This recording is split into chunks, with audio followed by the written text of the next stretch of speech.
Hello guys! Gusto ko lang ipaalam sa inyo na available pa rin pala ang Shining Dream. Dito marami kayong makukuwang iba't ibang special skin. Kagaya ng special skin ni Uranus, Natalia, Jawhead, Alice.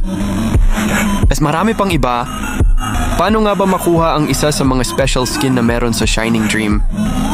Dito ang kailangan nyo lang gawin ay kumpletuhin ang 1 up to 5 matches at mag-login sa loob ng 15 days. So ano pa ang hinihintay nyo?